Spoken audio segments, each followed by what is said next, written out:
नंतर येता येता आर्किओलॉजी म्युझियम वाटेतच दिसलं म्हणून आत जाऊन आलो.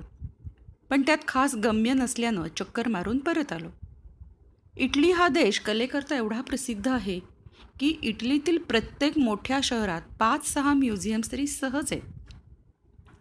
आमचं मिलानो पाहून झालंच होतं आणि परत फिरणं भाग होतं, कारण आम्हाला मिलानो मेनची 6:10ची गाडी पकडायला हवी होती. 7:05ची गाडी होती, पण ती कॅन्सल झाली असती तर एकदम 9:30ची गाडी होती आणि ती रात्री 10:44ला सिस्टे कॅलेंडेला पोहोचली असती. मिलानो स्टेशनवर बसलो होतो, तो 2 गर्दुल्ले दिसले. एक वर डोळे लावून बसला होता, तर दुसरा पार कामातनं गेला होता. तोंडातनं रक्त बाहेर आलं होतं आणि एकसारखा झुकांड्या खात होता. तिसराही गर्दुल्लाच होता, पण थोडा सावध असल्यानं त्या दोघांवर चिडत होता. शेजारूनच पोलीस ये जा करत होते, पण त्यांना कुणा पोलिसानं हटकलंही नाही. गाडीत बसलो तर गर्दसाठी पैसे मागण्यासाठी 2 तरुण पोरगे गाडीत येऊन गेले. आम्ही 6:10ची गाडी घेतली होती. ती सिस्टे कॅलेंडेला उशिरा पोहोचेल असं वाटूनही ती अगदी ठराविक वेळेला म्हणजे 7:32ला सिस्टे कॅलेंडेला पोहोचली.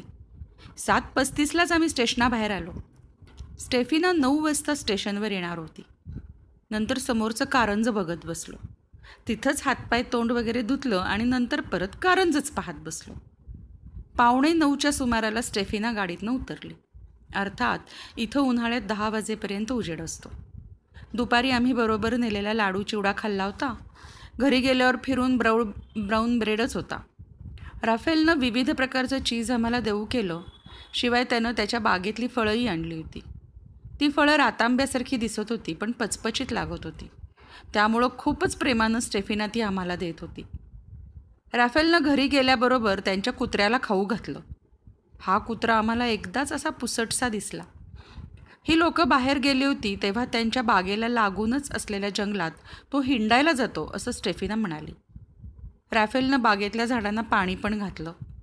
गाडी रॅफेलनंच चालवली. स्टेफिना गाडीत बहुधा बसून बसून दमली. आम्ही त्यांच्या बागेतले गुलाब, सफरचंदाची झाडं आणि फुलांची झाडं पाहून आलो. मी स्टेफिनाला विचारलं, गुलाबाची देखभाल कोण करतं? रॅफेल म्हणाला, मीच. मला गुलाब फार आवडतात. राफेल मिलानोमध्ये मोठा मॅनेजर आहे. फेबिओ पण मिलानोतच नोकरी करतो. दोघं 7 वाजता स्वतःच्या गाडीतून मिलानोत जातात ते रात्री येतात. मग जेवण कुठं घेतात? माझा बायकी प्रश्न. फास्ट फूड घेतात, स्टेफिना म्हणाली. म्हणजे स्टेफिनाला जेवण बनवण्याचाही खास उद्योग नाही. तो तसा परदेशात नसतोच, पण भांडी धुणं, झाडाला पाणी घातलं, कुत्र्याला खाऊ घालणं हे उद्योगही रॅफेलच करायचा. असे पण नवरे असतात. दुसऱ्या दिवशी सकाळी चहा घ्यायला टेबलापाशी आम्ही आलो तेव्हा स्टेफिनानं विचारलं, कधी जाणार तुम्ही आता? जेवण झाल्यावर अथवा त्या अगोदरच, मी म्हणाले. जेवण झाल्यावर तुम्हाला स्टेशनवर सोडते, कारण आज रात्री माझ्याकडे सर्वांस गेस्ट येणार आहेत. आम्ही मंगळवारी येऊ असं समजून तिनं रविवारी आणि सोमवारी तिचे बेत आखले होते आणि आज आता तिच्या घरी वेगळे सर्वांस गेस्ट येणार आहेत. म्हणजे मग आमच्यासाठी कोणता दिवस तिनं ठरवला होता? नंतर मी स्टेफिनाला चंदनाची किचन आणि उदबत्त्या दिल्या. त्या तिला फारच आवडल्या. त्या दिवशी घर साफ करायला तिच्या जवळपास राहणारी बाई आली होती. स्वतःच्या गाडीतून येऊन घर साफ करणारी बाई मात्र कुठंच आढळली नाही. ही कामवाली नीटनेटक्या कपड्यातली होती आणि एखाद्या मैत्रिणीसारखी येते. अतिशय व्यवस्थित काम करते. काम म्हणजे घर व्यवस्थित लावणं, मशीननं केर काढणं, मशीननं धुतलेले कपडे वाळत घालणं. तिला तासाला 7,000 लिरा म्हणजे साधारण 105 रुपये द्यावे लागतात. स्टेफिनानं त्या दिवशी वॉशिंग मशीनही चालू ठेवलं होतं. ते लोक आठवड्याचे कपडे एकाच दिवशी धुतात. त्यामुळे इलेक्ट्रिसिटी आणि साबण वाचतो. इथं धुरळा उडणं हा प्रकारच नसल्यानं केरही आठवड्यातनं एकदाच काढला तरी चालतो. स्टेफिनानं नंतर अख्खं घर दाखवलं. खाली 2 खोल्या होत्या, त्यात वॉशिंग मशीन एका खोलीत होतं आणि खालचा मोठा हॉल तसा रिकामाच. तिथं समारंभ होता. वर किचन, त्यासमोर बगीचा आहे. किचनच्या शेजारी हॉल, त्या शेजारी 4 ऐसपैस बेडरूम्स. आणि इतकी जागा असूनही आम्हाला मात्र आरामखुर्चीत झोपायची पाळी आली. आम्ही जाणार म्हणून त्या दिवशी मात्र स्टेफिना कौतुक भरल्या शब्दात म्हणाली, आज मी तुमच्याकरता सिरियल्स बनवते. तुम्हाला आमचं जेवण विशेष आवडलेलं दिसत नाही आहे ना. देखल्या देवा दंडवत करण्यात गावातले लोक हुशार असतात. स्टेफिनाला ती कला अवगत असावी. लग्न झाल्यापासून तू इथंच राहतेस? मी स्टेफिनाला विचारलं. जिनीव आणि कॅव्हेरीला आम्ही प्रथम राहत होतो. जिनीवपासून ते 20 किलोमीटर अंतरावर आहे. नंतर जिथून जिनीव आणि त्यानंतर गॅरिबाल्डीला राहिलो. नंतर इथंच राहायला आलो. स्टेफिनाची कामकरीण वरचा मजला साफ करायला वर आली तेव्हा स्टेफिनानं तिलाही आम्ही दिलेल्या उदबत्त्यामधल्या 4 उदबत्त्या दिल्या. वास घेऊन तीही खुश झाली. स्टेफिनानं एक उदबत्ती तेवती केली आणि सुगंधानं दोघी खुश झाल्या. नंतर ती कामवाली काम करायला गेली आणि स्टेफिना कपड्यांना इस्त्री करू लागली. मी तिला म्हणलं, आमच्या इथं मुलगी लग्न होऊन सासरी जाते अथवा मुलगा वेगळा राहतो तेव्हा त्यांच्या आयांना रडूच येतं. तेव्हा स्टेफिना म्हणाली, लुकाचं लग्न झालं आणि तो वेगळा राहायला गेला तेव्हा मीही ढसाढसा रडली. वाईट वाटतं खरं, पण मुलांना वेगळं राहणंच योग्य. हो, सासू सुनेनं भांडत राहण्यापेक्षा वेगळं राहणं चांगलं. पण आमच्या इथं म्हाताऱ्या आईवडिलांकडं मुलांनी लक्ष द्यावं असंही मानलं जातं. हे चांगलं आहे, स्टेफिना म्हणाली. पण त्याकरता सासूलाही काही झीज सोसावी लागते. ते तिला मात्र पसंत नव्हतं. आता फॅबिओचंही लग्न होईल, मग तोही घराबाहेर जाईल, तेव्हा मला काही काम नसेल. मग मी हॉस्पिटलमध्ये व्हॉलेंटरी असिस्टंट म्हणून काम करेन. तेवढंच आपलं सोशल वर्क. स्टेफिनाला घरातही काम करण्याची विशेष आवड दिसली नाही. रॅफेलचं काम करायचं, उद्या एकदम सोशल वर्कर म्हणून ही मनापासून काम करेल? मला शंका वाटली की आपल्या इथं खुर्चीसाठी जनतेची सेवा करतात तसला काही प्रकार आहे. लोकाची बायको नोकरी करते का? मी विचारलं. हां, प्रथम करत होती. आता मुलगा झाल्यावर मात्र नाही नोकरी करत. आणि फॅबिओची बायको? फॅबिओच्या बायकोच्या वडिलांची कपड्याची फॅक्टरी आहे आणि ते कपडे एक्सपोर्ट करतात. त्या दिवशी स्टेफिनानं सिरियल्स म्हणजे अख्खे मसूर शिजवले होते. मीठ घालून जरा बरे लागत होते. पावापेक्षा तर खूपच छान. शिवाय भातही शिजवला होता. आम्ही आज जाणार म्हणून आमची पाठवणी आणि शिवाय ती पचपचित फळं, त्यांचाही आग्रह स्टेफिना जोरदार करत होती. जेवता जेवता मी स्टेफिनाला विचारलं, कुठे राहते तुझी आई? पिसाजवळ गाव आहे ना तिथं, स्टेफिना म्हणाली. मला स्टेफिनाचा रागच आला. आम्हालाही बरोबर नेलं असतं तर काही वेगळं पेट्रोल खर्च करावं लागणार नव्हतं आणि आम्ही पिसाही बघून घेतलं असतं ना. इंटरलाकेनच्या फ्रेडलीनं हे किती उत्साहात केलं असतं. नी तरी फ्रेडलीला सोशल वर्कर व्हायचं नाही आहे आणि स्टेफिना सोशल वर्कर होणार आहे म्हणे. गंमतच आहे. जेवण झाल्यावर स्टेफिनानं आम्हाला स्टेशनवर सोडलं आणि ती मार्केटिंगला गेली. टायनोचं आमचं वास्तव्य एकदाचं संपलं. स्वित्झर्लंडच्या स्वर्गीय स्वागतानंतरचं हे आश्रितासारखं वागवणं आम्हाला नाही म्हटलं तरी जाणवलंच. व्हेनेझिया उर्फ व्हेनिसला आम्ही चाललो होतो. व्हेनिसचा यजमान मिळाला म्हणून खुशीत होतो. जाता जाता विचेन्झा हे व्हेनेझियासारखं वाटणारं स्टेशनही वाटेत लागलं आणि मग तासाभरातच व्हेनेझिया उर्फ व्हेनिस हे स्टेशन लागलं. व्हेनिस स्टेशन जवळ येत असतं तेव्हा आसपासचं दृश्य भलतंच छान दिसतं.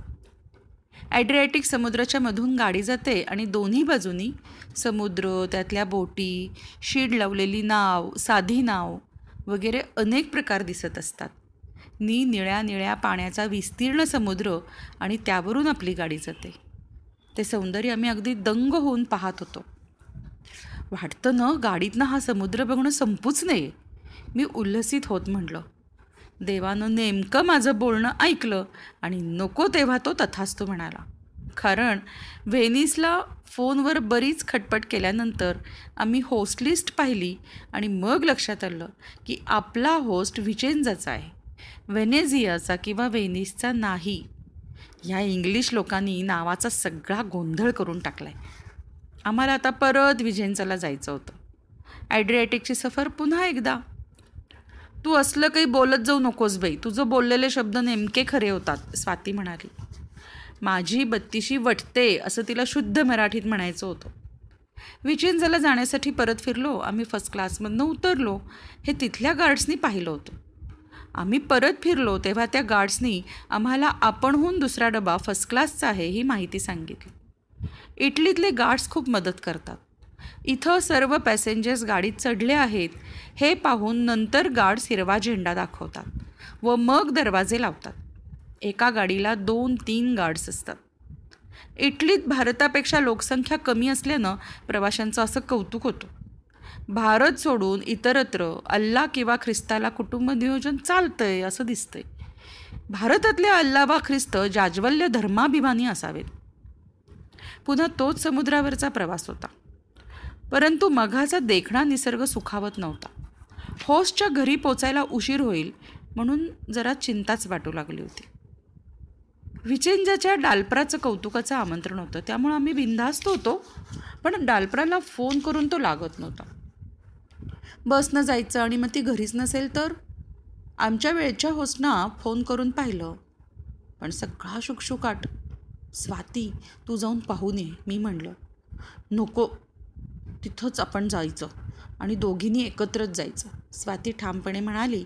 आणि तेच शहाणपणाचं होतं. बाहेर चौकशी केली तर विचेंजला डालप्राच्या तिकडे जायला शेवटची बस संध्याकाळी 7:15 होती आणि त्यावेळी संध्याकाळचे 7:10 झाले होते. परंतु इथं इंग्लिश समजण्याचा गोंधळच होता.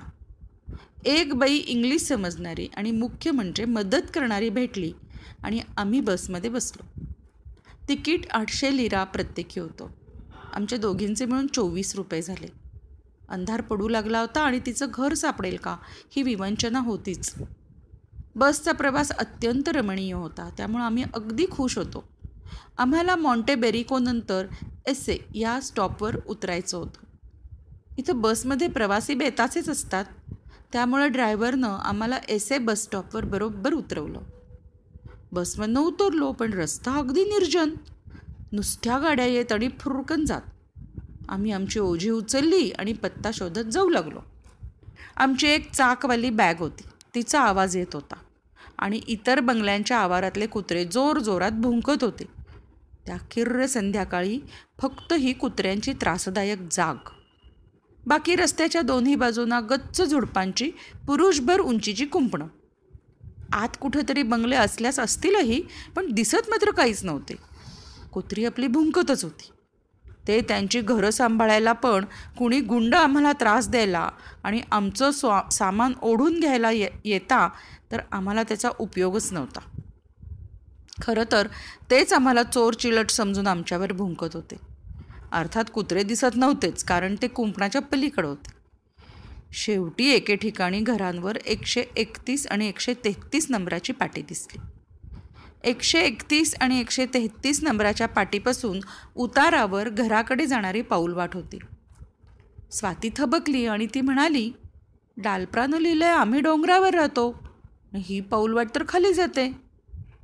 आता आलोय ना तर एकदा जाऊन पाहूया असं मी म्हणलं खरं, पण पार ढेपाळून गेलो होतो. शेवटी कसे बसे डालप्राच्या घराशी गेलो. बाहेरून घर छान वाटत होतं. बगीचात सुंदर फुलंही फुलली होती आणि पलीकडं असलेली दरीही दिसली होती. म्हणजे हे घर त्या बाजूनं डोंगरावर आहे, मी म्हणलं. मन इतकं चिवट ना की त्या सुंदर घरात राहायला मिळणार ह्याचा आनंदच वाटला. फाटकाशी पोचल्यावर घरातला कुत्रू भू भू करत फाटकावर उड्या मारू लागला. कुत्र्याचा आवाज आणि कुत्रा पण भयावह होता. तरीही डालप्रा डालप्रा असं करत आम्ही ओरडत होतो. उत्तर फक्त कुत्र्याचं भुंकणं. कुत्रा एवढा भुंकतोय का हे पाहायला तरी कुणी आलं असतं ना, स्वाती म्हणाली. 131 आणि 133 या दोन्ही घरातलं कुणीच कसं येत नाही. मी निराश होऊन उद्गारले आणि म्हणलं, चल बाबा जाऊया. उशीर झाला तर शेवटची बसही जाईल आणि मग इथंच राहावं लागेल. त्या निर्जन भयान एकाकी रस्त्यावर राहायचं या कल्पनेनंच माझ्या जीवाचा थरकाप झाला. आपण या निर्जन स्थळी कशाला आलो आहे? फोन लागत नव्हता तेव्हा घरात माणसं नाहीत असं समजून हॉटेलात का नाही राहिलो? पण देश विदेशची माणसं भेटावी हा आपला मुख्य उद्देश होता. फ्रान्स दिसला, पण स्वित्झर्लंड, लंडन इथल्या माणसांची जशी ओढ वाटते तसं फ्रान्सविषयी काहीच घडलं नाही. फ्रान्सचा प्रदेश भेटला, पण फ्रान्समधली माणसं भेटलीच नाहीत. म्हणजे कुठल्याही यात्रा कंपनीतून स्वित्झर्लंडचा आनंद मिळालाच नसता. तरीही त्या निर्जन रस्त्यावरून जाताना आपल्या प्रवासाची दिशाच चुकली असं वाटू लागलं. पाऊलवाट तुडवत बॅगांचं ओझं सांभाळत रस्त्यांवर आलो. तर एकमेव पोलीस गाडी दिसली. त्याला आम्ही विचारलं, स्टेशनकडं परत जाणारा बसस्टॉप कुठे आहे? तर ते म्हणाले, आता कोणतीच बस नसेल जाणारी, टॅक्सीनं जा. या निर्जन रस्त्यावर भेटणारा टॅक्सीवाला चांगला असेल? समजा तो उफराट्या काळजाचा असेल तर ह्या निर्जन रस्त्यावर सोडवायलाही कुणी येणार नाही. दोघींनीच प्रवास करण्याचा अतिशहाणपणा चांगलाच अंगलट आला होता.